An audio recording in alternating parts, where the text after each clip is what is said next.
which served our collective interests since 1945.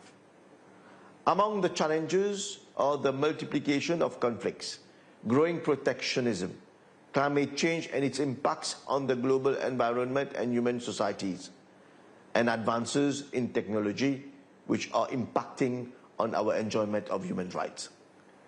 We need to continue building on the foundation stones of our rules-based system if we want to continue protecting and promoting human rights. Mr. President, Mauritius remains steadfast in its commitments to upholding the rule of law and international law.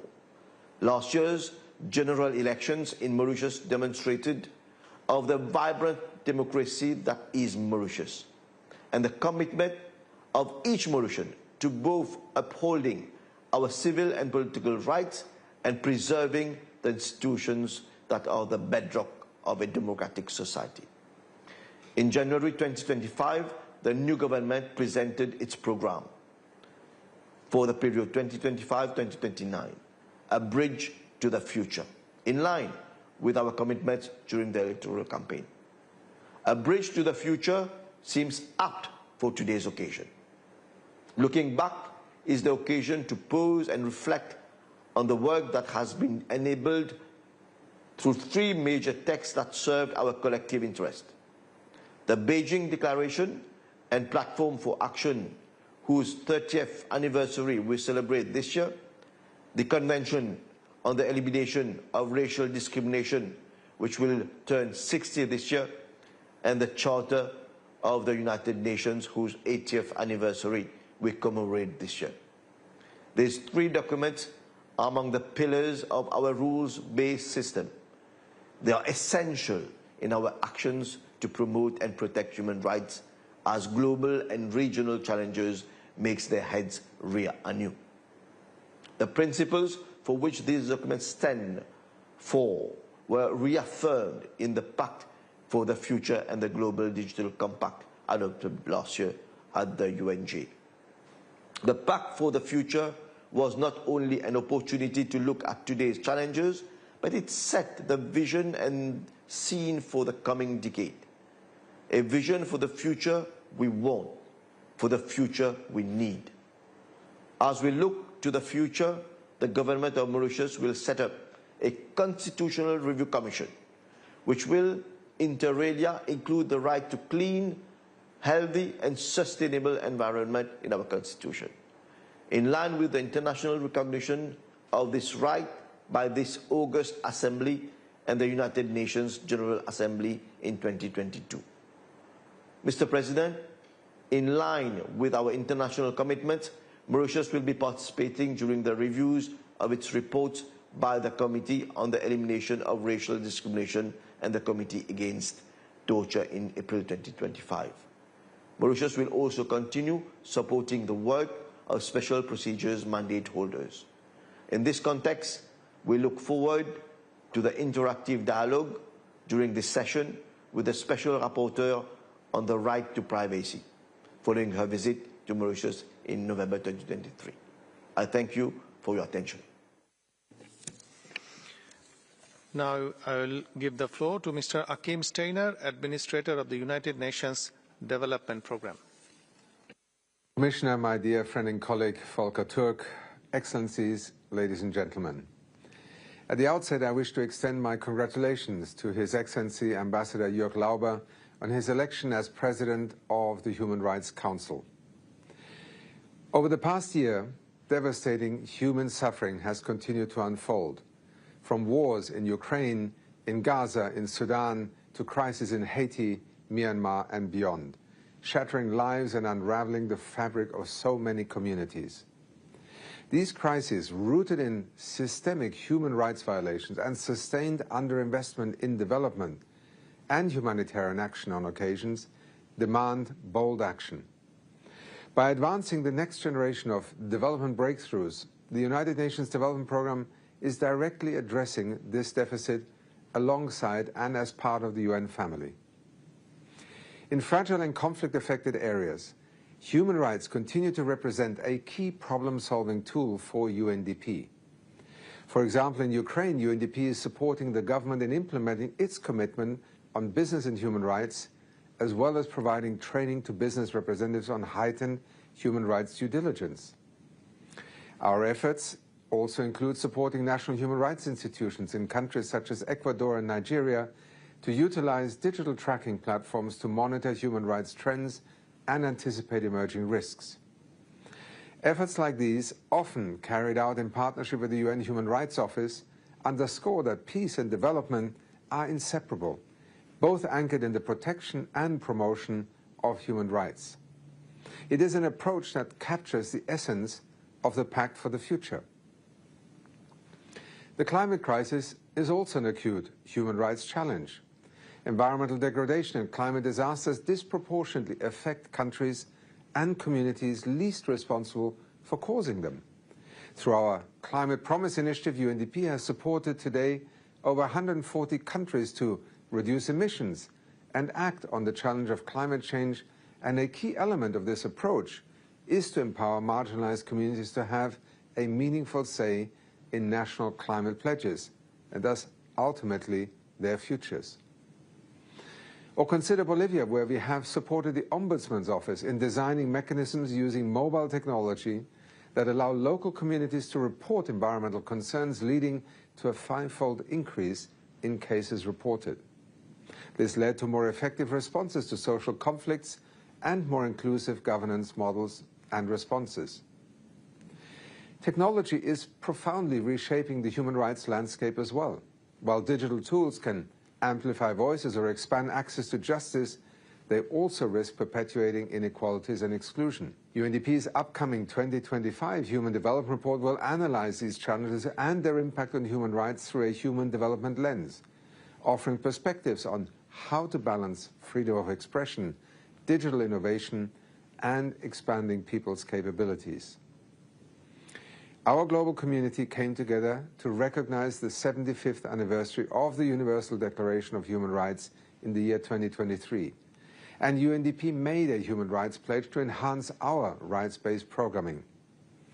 We have launched a new toolkit to enhance UNDP's effectiveness in bringing the human rights-based approach to life in development pathways, helping us improve our delivery for populations and governments worldwide.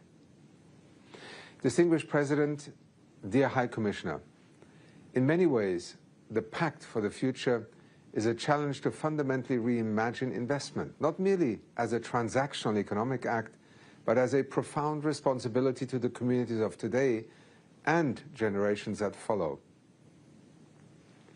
Every development decision taken in the sectors of energy or infrastructure or innovation can become an even greater catalyst for human rights, equality, justice, and peace.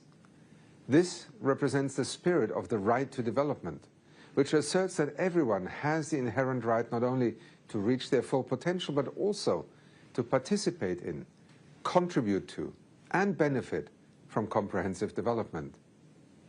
As the United Nations marks its 80th anniversary this year, the UN Human Rights Council continues to be pivotal in advancing its enduring purpose, not merely to reflect the world as it is, but to illuminate the world as it can be, a beacon of hope, justice, and dignity for all. In short, an inspiration. Now I give the floor to Ms. Patricia Scotland, Secretary-General of the Commonwealth. Mr. President, distinguished delegates, it is an honour to address this esteemed Council on behalf of the Commonwealth's 56 member nations for the final time as Secretary-General.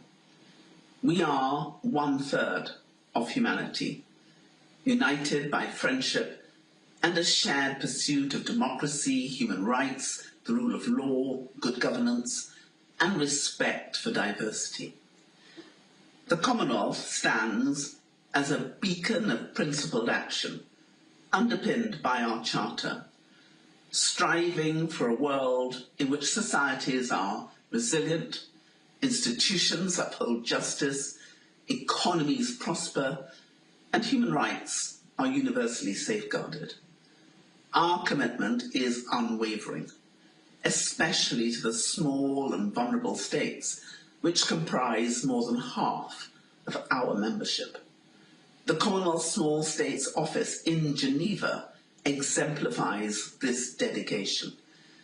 Mr. President, I observe a moment of great paradox, an era of unparalleled connectivity, yet unprecedented global fragmentation and complexity.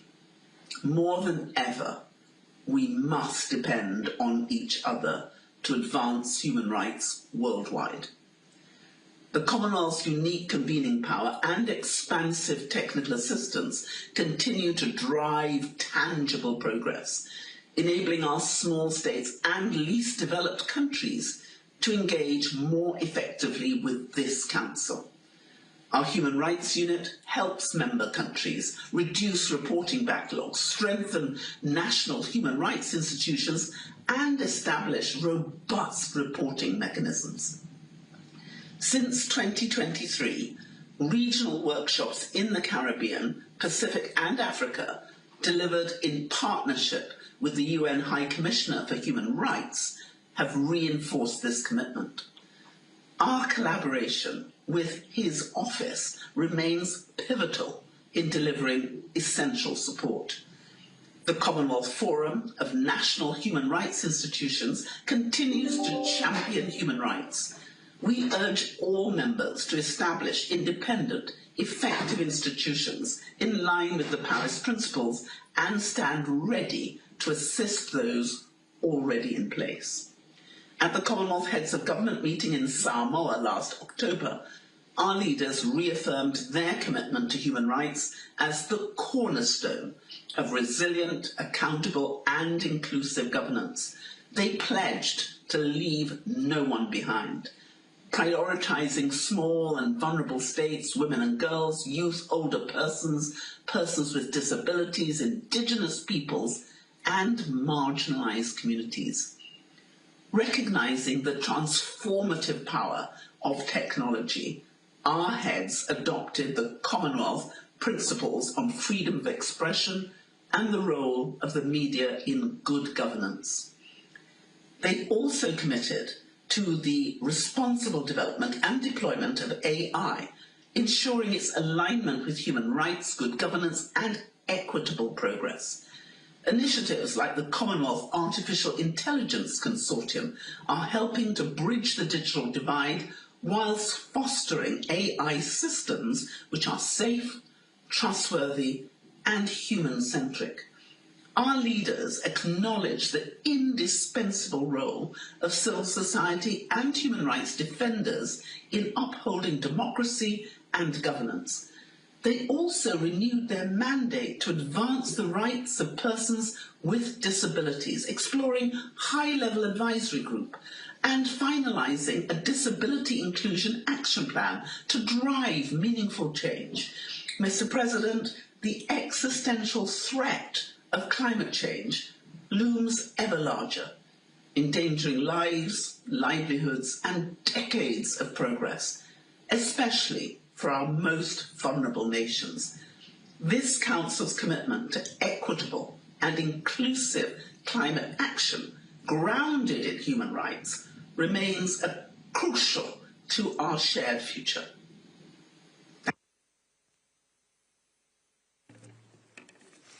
Thank you. Now I have the honor to give the floor to Her Excellency Ms. Noura Zayed Al-Ershu, Executive Director of the Independent Permanent Human Rights Commission of the Organization of Islamic Republic. You have the floor, Excellency.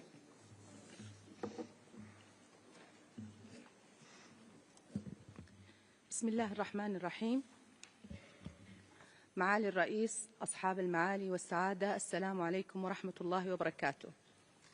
إنه لمن دواعي الشرف أن أخاطب هذا الجمع الكريم اليوم بصفتي أول امرأة تتولى منصب المدير التنفيذي لأمانة الهيئة الدائمة المستقلة لحقوق الإنسان لمنظمة التعاون الإسلامي، وإنني أشعر بالفخر والاعتزاز إذ أمثل آلية حقوق إنسان عبر إقليمية تتبع ثاني أكبر منظمة دولية بعد الأمم المتحدة، والتي تعكس تطلعات آمال ونحو ملياري شخص من مختلف الأديان، معظمهم من المسلمين ومن ثقافات متنوعة يعيشون في 57 دولة عضو تتوزع في 4 قارات مختلفة من العالم. وفي هذا السياق فإن منظمة التعاون الإسلامي قد قطعت خطوات كبيرة في السنوات الأخيرة فيما يتعلق بعملية تعزيز أطرها المؤسسية على نحو يسهل معالجة التحديات المعاصرة في مجال حقوق الإنسان، كما أن عملية مراجعة إعلان القاهرة لمنظمة التعاون الإسلامي بشأن حقوق الإنسان تعكس التزامنا بمواءمة التقاليد التي تتميز بها الدول الأعضاء مع متطلبات التقدم. معالي الرئيس، فيما يتعلق بوضعية حقوق الإنسان العالمية في 2024 لا يزال استمرار انتهاكات حقوق الإنسان يثير قلقا بالغا لدى منظمة التعاون الإسلامي، بما في ذلك الحالات التي يواجهها ملايين الأشخاص في الأراضي الفلسطينية المحتلة، وبالأخص سكان غزة وجامو كشمير المحتلتين من قبل الهند، وكذلك الأقليات المسلمة في كل من ميانمار وجمهورية أفريقيا الوسطى. وفي هذا الصدد نرحب باتفاق وقف إطلاق النار في قطاع غزة، ونأمل أن يؤدي إلى وقف دائم للعدوان الإسرائيلي وعودة النازحين والوصول الميسر للمساعدات الإنسانية بدون عوائق، علما أن الهيئة الدائمة المستقلة تدين أي محاولة من شأنها أن تؤدي إلى التهجير الجماعي للفلسطينيين من أراضيهم. كما تؤكد منظمة التعاون الإسلامي مجددا دعمها الثابت لحق الشعب الفلسطيني في تقرير المصير. معالي الرئيس، تدين الهيئة السياسات القمعية وغير القانونية التي تمارسها الحكومة الهندية لتعذيب وحجز المدنيين الأبرياء وتغيير الوضع الديمغرافي للمنطقة المحتلة.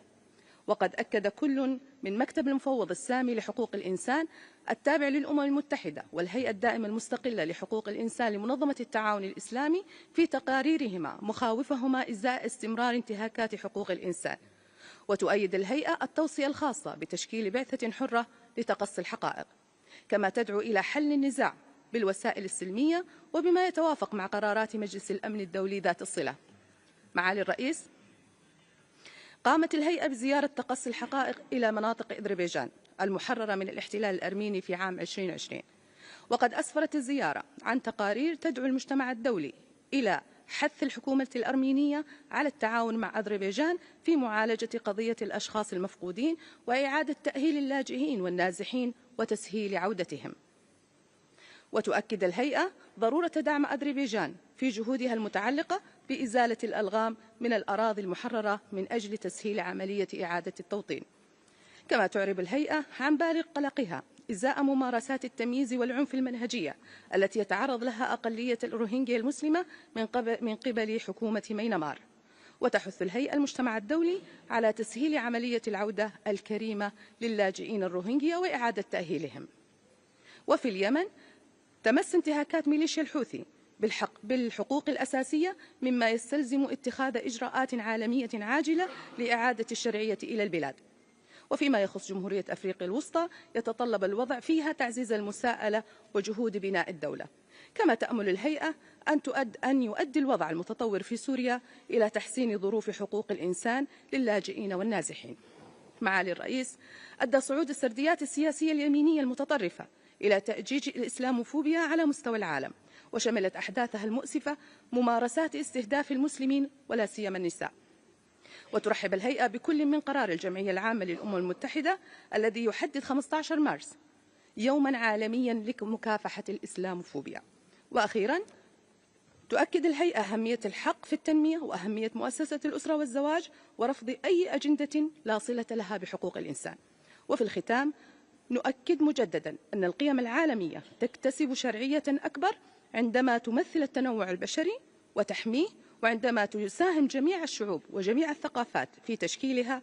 ويجب علينا بناء مستقبل لا تكون فيه الكرامة والمساواة وفرص الحياة ترفا للقلائل، بل ضرورة أساسية للجميع. والسلام عليكم ورحمة الله. Thank you, Excellency. Now I have the honor to give the floor to His Excellency Mr. Olof Skog, Special Representative for Human Rights of the European Union. Mr. President, Excellencies, ladies and gentlemen, I'm honored to address this Council, which remains the most important and most effective forum for advancing human rights. Human rights, as defined by the UN Charter, the Universal Declaration, and the Human Rights Covenants, and echoed by subsequent regional conventions around the globe, are devised to save us from tyranny, re-establish human dignity and equality. Human rights are an indispensable tool for development and for peace. They guide us in ensuring that technology serves humanity, and they assist us in dealing with global threats, from climate change to weapons of mass destruction. Human rights do not belong to any one civilization. They form the basis of the social contract between governments and their population everywhere. They are inalienable, universal, indivisible, and interdependent. Economic, social, and cultural rights depend on civil and political rights, and vice versa. They are mutually reinforcing, and only by addressing all rights can we ensure that development benefits everyone and achieve the Sustainable Development Goals. Leaders found a global consensus around this again when they adopted the Pact for the Future last September. To our help, we have created a precious architecture of the UN human rights ecosystem, as well as regional and national human rights structures supporting states to deliver on their own commitments and ensure that we leave no one behind. The system of treaty bodies, the Council and its mechanisms, universal periodic review, and the special procedure mandate holders, as well as the Office of the High Commissioner for Human Rights and other UN agencies, are all designed to support us all to deliver on our obligations and to protect our rights. Work of this Council is testament to the universal character of human rights. We have collectively made important progress in addressing challenges of environmental degradation, new technologies, in advancing gender equality, and fighting all types of discrimination and attacks on fundamental freedoms and civil liberties. You can count on the EU to remain a reliable, collaborative partner to our common agenda. We have successfully partnered with Latin American countries on rights of the child and with SIDS on climate change. We will continue to stand up for accountability and justice for human rights violations around the globe. We will listen to the voice of the victims, human rights defenders, and civil society. The start of the 58th session of the Council and of its high-level segment comes at a solemn moment, marking exactly 3 years since Russia launched its war of aggression against Ukraine, committing endless violations of international human rights law and international humanitarian law. A few weeks ago, the ceasefire agreement reached in Gaza paved the way for the phased release of the hostages, end of hostilities, and easing the humanitarian suffering in Gaza. Here too, as in all conflicts, all parties must respect international law, including international humanitarian law, to ensure the protection of all civilians and unhindered humanitarian access at all times, everywhere. No country and no region has a perfect human rights record, and that includes the European Union. We are ready to listen, learn, enter into meaningful dialogue and share our own experiences of our lessons learned and our dilemmas. Human rights do not need to be a divisive agenda. We will work with all those who want to engage. Together, all the United Nations members have a duty to prevent and ensure accountability for human rights violations and abuse, no matter where they occur. We will support all those who wish to bring these situations to the Council, as the Democratic Republic of Congo did a few weeks ago. And we will support the institutions set up to bring accountability, including for war crimes and crimes against humanity. The EU reaffirms its unwavering support for the international criminal justice system, particularly the International Criminal Court, as well as its commitment to upholding the Rome Statute and preserving the ICC's independence and integrity. Thank you.